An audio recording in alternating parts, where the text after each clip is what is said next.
technically, I guess my drug combination has pushed my sperm count too low to be actually fertile. So it's either at that level or all the way at 0, somewhere in that range. Woohoo!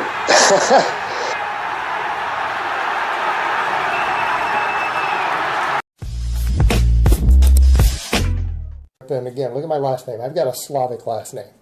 All right, Eastern European immigrants. Believe me, you fight. My cousins and I had to fight. I mean, that's what Slavs are often known for, drinking and fighting, drinking and fighting. Big part of the culture. I grew up in that environment. I took a lot of martial arts as a kid growing up. I studied martial arts for well over a decade, got a dojo 3 times a week, growing up from the time I was 7 on. I do have an actual martial arts background. It'll be worse. This is going to be worse. Yeah, Conor McGregor's going to beat Floyd Mayweather. That's probably going to happen. It's not going to be overwhelming, but he's probably going to win, and there's a number of reasons for that. This is going to... I actually can fight. I do have fighting experience. I do have formal training. I don't like to fight, right? I see violence as a last resort. And if someone's going to force me into a fight, it's going to be me in self-defense, and I'm going to really, really, really hurt them because I'm not interested. Now, you know what, guys? Before we jump into this, a couple points to make. A bunch of people are saying lately when they're watching these, Jason, how come your southern accent is getting so much more pronounced? You don't go out that much? It's like, actually, I do, guys. I leave my house every day. I've had to fight more than one guy at a time out on the street before growing up. I've had multiple dudes kicking the shit out of me and having to get up and fight my way out of it because of where I lived for a little while growing up. I've had to fight. I'm not really interested in fighting people. I'm a grown, mature man. All right, you're going to be able to reach up and wipe your forehead and ask him, is it still there? And when he says, what's still there? The word stupid written on my fucking forehead. Right? This because an actor I was chatting with a while back. And yeah, that's kind of what we do when I'm not on YouTube. One of the things that my girlfriend does is she works in the film industry. And so we talk to actors and actresses, and a lot of them try to stay in shape. And he had seen some studies on that. 30 pounds is. That's like a 17-pound and a 13-pound bag side by side. 30 pounds of muscle. And for a lot of people who seem to think that I'm not as big as they think they are, look, guys, I know I'm not ripped. I'm not bodybuilder ripped. I'm not bodybuilder proportion. But tons of people have met me in person, including Big J, and they'll actually attest to that my stats really are what I'm saying. People who've actually seen me. You guys know where I train. Anyone is free to come up and meet me. But yeah, I have 18-inch arms. I have a 51-inch chest right now. I'm 5'9", 220 pounds. So to give you guys the scale. See me standing, and in my training clips and stuff, I get people who are like, oh, you're a lot bigger than we thought you were. And people tell me that obviously in person when they meet me. And people say, like, how are you regaining the amount of size that you're growing right now just with training hard eating? You're in your 40s if you're not. It's pretty important to me. Like, how much money are you going to pay me to trade blows with you back and forth before I bite the shit out of your nose? Because, I mean, to me, that's what a cage match is. I mean, I want it to be over as quick as possible. You put me in a cage match with someone, I would want to collect as much money as possible. It would only be for money. There'd be no other reason to do it. Because settling stuff with your fist is money. So are you going to be able to pay me up front, and are you going to whine and cry when I decide to end it real quick because I don't want to get hit? I mean, you're talking about a cage match, no rules. I would assume there's no gloves, and if I need to just bite your nose and kick you in the nuts until you tap out, why wouldn't I? Why wouldn't I? Because I don't feel like getting hit. I just want to collect the money. So, again, but the problem you've got is you go with the same thing, guys. People don't really follow through with these things they say they're going to do. And a big people in the comments right now, I'll mess you up. No, you won't. No, you won't. Because that's the thing. People will pull that with me, or you're a tough guy on the internet. Not well, really, because in person no one pulls this stuff. They never have. And people knew where I was training. And what do people do? I was filming and training at Houston Gym for, what, 5 or 6 months? Until I got swatted in the middle of a deadlift session. A bunch of police showed up in the middle of a deadlift session, and I had to deal with them and talk to them because they got called in for an actual active shooter. Because, again, that's what internet trolls do. People have this weird idea. And it's exaggerated would be like if I went, son, you're about as useless as tits on a bull hog. Now that would be exaggerated, right? That would be an exaggerated Southern accent. It's just my normal Texas accent, guys. I do actually interact with other human beings physically, face to face, every single day, contrary to myths on the internet. In a real fight, like a real fight. Like you guys remember me on camera a few years ago with a black eye and a big ass bite mark on my arm?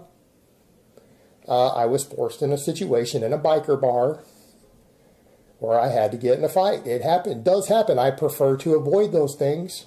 But it was a situation to where a friend of mine asked me to look after his wife with a group of friends going out. And we were out at a biker bar who I knew the owner. He was a family friend. And, you know, everything should have been cool. But there was a situation to where a guy put her in a headlock. And I had to intervene, and then once I pulled him out of the situation, he wanted to fight me, and he came at me, and it got ugly. He did tap out. But he bit the shit out of me and gave me a big shiner on my face first. You know what? These things happen. I have been in real fights, and you guys saw that. We joked about it online. Because, I mean, I was on camera with a black eye and everything, and my arm and everything for a couple of weeks. But, you know, these things happen. There was a fiasco with me and them. They tried to hit me with some copyright stuff. And then it resulted in him later threatening me and everything else. Notice he didn't do that anymore. I think he realized I'm pretty fucking crazy. But not even being aware of health aspects. Because, you know, you guys, you take this fitness community and you guys take where I'm at right now and people will say, oh, he's obese, he's obese. Yet when I go to my doctor, he says that my body fat is in the healthy range for my age, not normal, but the healthy range. My blood work comes back good. My cholesterol is in the healthy range. My fasting glucose is fantastic. I'm not even remotely close to being pre-diabetic. I do an hour of cardio a day, but I do eat a shitload of food to maintain my... I guess for me, I have a slightly different outlook on some of these things than other people for a reason.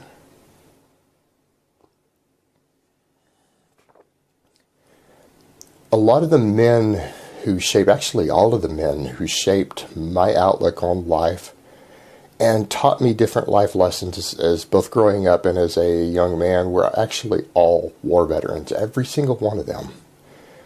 And the first time I had somebody actually explain to me authority figures in a negative light and how an authority figure who has all the credentials and the authority to tell you what to do may be giving bad advice, and sometimes something needs to be done.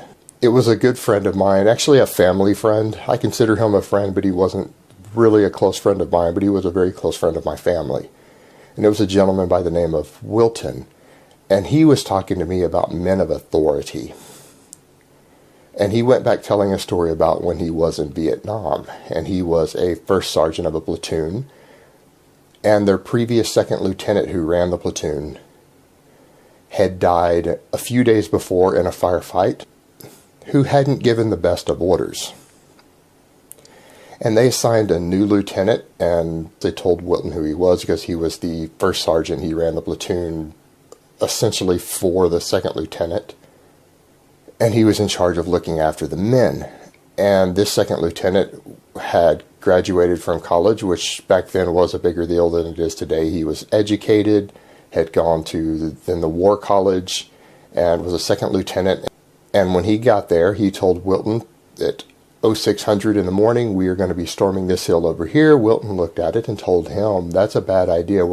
We're going to lose at least a minimum of half of the platoon if we do that.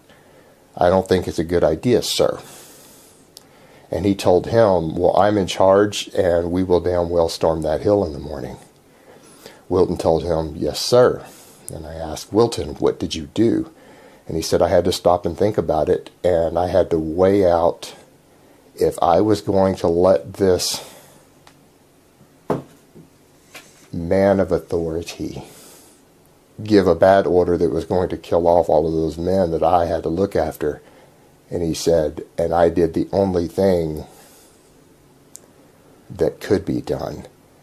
He said, when he was taking a shit in a latrine, I rolled a grenade under the door and walked off. And he said, and that's how you deal with a man of authority who is giving you bad advice and bad orders. And I can get away with telling that story now because Wilton has been dead for quite a few years and he's not going to get in any trouble for it. And yes, I consider Wilton to be a good man, and I consider him to be a hero.